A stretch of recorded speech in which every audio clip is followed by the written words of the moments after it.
आज हम भारत की राजनीति की एक ऐसे शख्स की बात करने जा रहे हैं जिनके जिक्र के बिना भारत की राजनीति का जिक्र अधूरा है। अपने राजनीतिक जीवन में इन्होंने ऐसे ऐसे मजबूत कदम उठाए जिसने देश की काया पलट करके रख दी और लोगों के दिल में इनकी एक खास छाप छोड़ दी। इंडिया की आयरन लेडी के नाम से जाने जाने वाली शख्स, देश की प्रथम महिला प्रधानमंत्री इंदिरा गांधी के जीवन को आज हम गहराई से जानेंगे। तो बने रहिए युग चरण न्यूज चैनल के साथ। 19 नवंबर 1917 में एक कश्मीरी पंडित परिवार के अंदर पंडित जवाहरलाल नेहरू और श्रीमती कमला नेहरू को हुई संतान इंदिरा का नाम इंदिरा प्रियदर्शनी रखा गया। इनका शुरुआती पालन पोषण इनके इलाहाबाद के घर आनंद भवन में हुआ।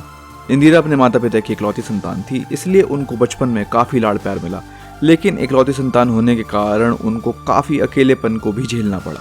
इंदिरा ने अपने पिता पंडित जवाहरलाल नेहरू के राजनीतिक जीवन को बड़े ही गहराई से देखा और समझा और उसमें उनकी बचपन से ही दिलचस्पी बढ़ने लगी। इंदिरा की माताजी का 1936 में ट्यूबरक्लोसिस के चलते देहांत हो गया। इंदिरा गांधी ने अपनी मैट्रिकुलेशन 1934 में एक नॉर्मल स्कूल से पास की। वो ज्यादातर स्कूल नहीं जाया करती थी और ज्यादातर उनकी शिक्षा उनके घर पर ही हुई।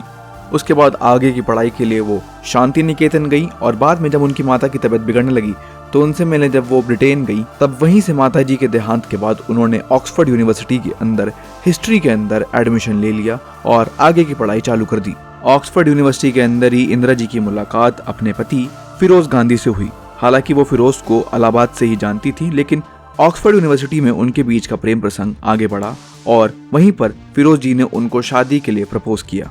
1941 में इंदिरा जी को अपने खराब स्वास्थ्य के चलते अपनी डिग्री को बीच में ही छोड़कर वापस देश आना पड़ा, लेकिन बाद में ऑक्सफोर्ड यूनिवर्सिटी ने उनको एक ऑनररी डिग्री दी और 2010 में ऑक्सफोर्ड यूनिवर्सिटी ने उनको ऑक्सेशियंस यानी कि एशिया के 10 सबसे बड़े ऑक्सफोर्ड यूनिवर्सिटी ग्रेजुएट्स की लिस्ट में शामिल किया। आप लोगों को पता ही होगा कि बड़े लोगों का जीवन बड़ा इसलिए होता है क्योंकि वो अपने जीवन के बड़े मुद्दों को, अपने जीवन के बड़े लम्हों को बहुत ही बारीकी से समझते हैं और उसको लोगों से साझा करते हैं। पंडित नेहरू जब जेल से अपनी बेटी इंदिरा को चिट्ठियां लिखा करते थे, तब वो उसके अंदर केवल उनको अपने बारे में नहीं बताते थे, बल्कि देश विदेश की अलग अलग चीजों के बारे में चर्चा करते थे और बाद में उसको समेटकर एक किताब की शक्ल दी गई जिसका नाम पड़ा glimpses of the world history. Indira ji जब 1941 में वापस देश आई, तब देश में क्विट इंडिया मूवमेंट बहुत ही तेजी से आगे बढ़ रहा था। 1942 में जब उनकी शादी फिरोज गांधी से हुई, तब क्विट इंडिया मूवमेंट अपनी पीक पर पहुंच चुका था। देश के अंदर जगह जगह पर दंगे चल रहे थे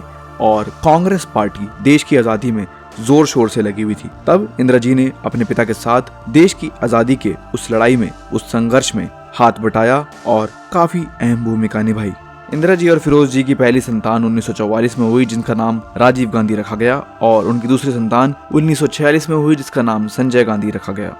अपनी पॉलिटिकल लाइफ में ज्यादा बिजी होने के चलते इंदिरा जी अपने बच्चों को ज्यादा वक्त नहीं दे पाई, लेकिन उनके और उनके बच्चों के बीच में बहुत ही स्ट्रॉन्ग बॉन्ड था और उनके बच्चों ने भी उन्हीं की तरह राजनीति को बहुत ही बचपन से अपने जीवन का अहम हिस्सा बना लिया।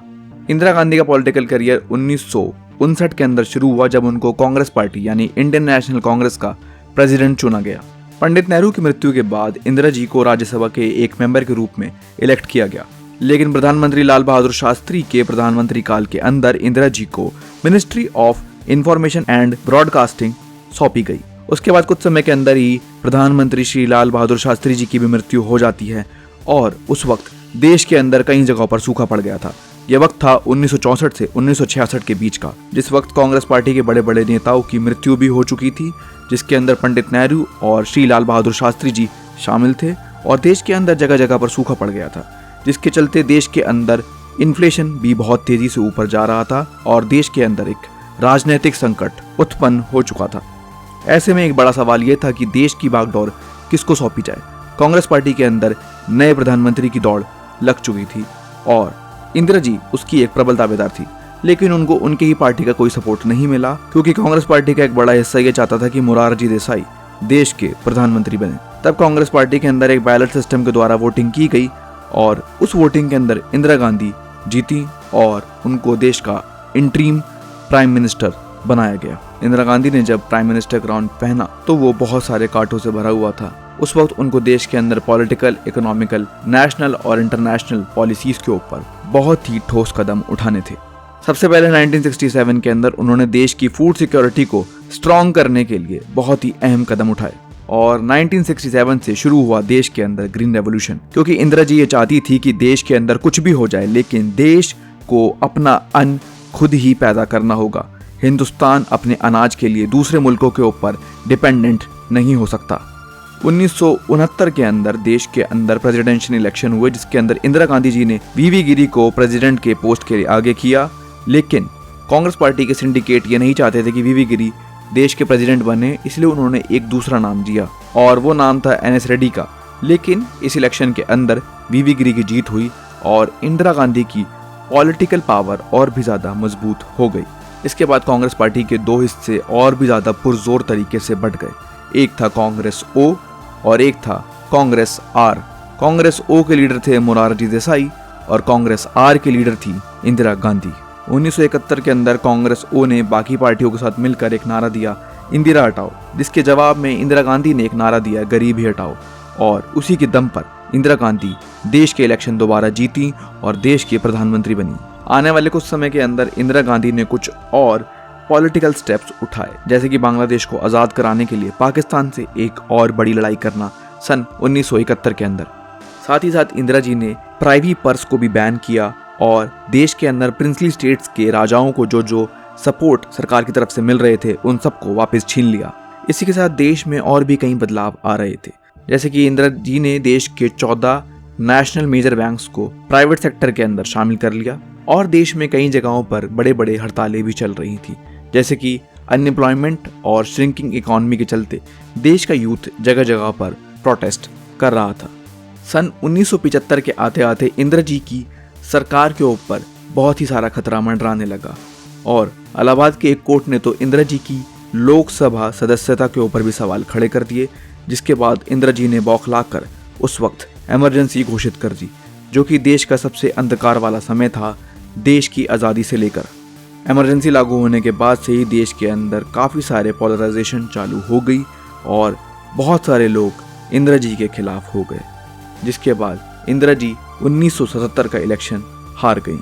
इस वक्त देश के अंदर जयप्रकाश नारायण के चलते मोरारजी देसाई की पार्टी यानी कि जनता दल की लोकप्रियता बहुत ज़्यादा बढ़ गई थी और मोरारजी देसाई ही देश के प्रधानमंत्री बने। लेकिन जनता दल की राजनीतिक पॉलिसीज कुछ खास नहीं थी और जनता दल के अंदर इंटरनल पॉलिटिक्स भी बहुत ज़्यादा थी, जिसकी वजह से ये पार्टी टूट गई और देश के अंदर दोबारा इलेक्शन कराए गए और बहुत सारी पार्टियों ने मिलकर इंदिरा जी के खिलाफ एक महागठबंधन किया। लेकिन इंदिरा जी ने वापस देश के लोगों के बीच में अपनी छवि को सुधारा और 1989 के इलेक्शन में वो दोबारा प्रधानमंत्री बनी।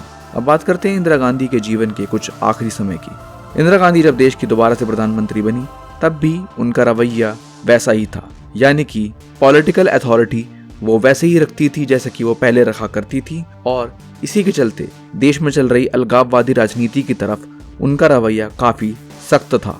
इसी के दौरान पंजाब में एक अलगाववादी नेता भिंडरावाले का ऑपरेशन ब्लू स्टार, जो कि इंदिरा गांधी ने चालू किया था, उसके अंदर असैसिनेशन कर दिया गया और उसके बाद पंजाब के लोग स्पेशली सिख कम्युनिटी के बीच में इंदिरा गांधी की छवि पर काफी गहरा दाग लगा और 1984 के अंदर भिंडरावाले के कुछ सपोर्टर्स ने मिलकर इंदिरा गांधी का असैसिनेशन करवा दिया। 31 अक्टूबर 1984 के अंदर इंदिरा गांधी ने दिल्ली के एम्स हॉस्पिटल के अंदर अपनी आखिरी सांसें ली और देश की सबसे मजबूत, सबसे सशक्त और सबसे ताकतवर महिला का जीवन उस दिन समाप्त हो गया। ये थी इंदिरा गांधी की बायोग्राफी। आप देख रहे थे युगचरण न्यूज़ चैनल। इसी तरीके की और वीडियोस और ताज़ा खबरों के लिए हमारे चैनल को सब्सक्राइब करें।